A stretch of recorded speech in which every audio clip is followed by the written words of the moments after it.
Think your kitchen skills are lacking? It's not you. It's your ingredients and tools.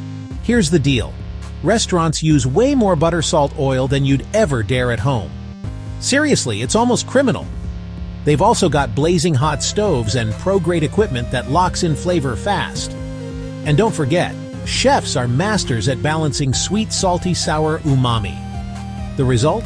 Food that's rich, perfectly seasoned, and totally crave-worthy.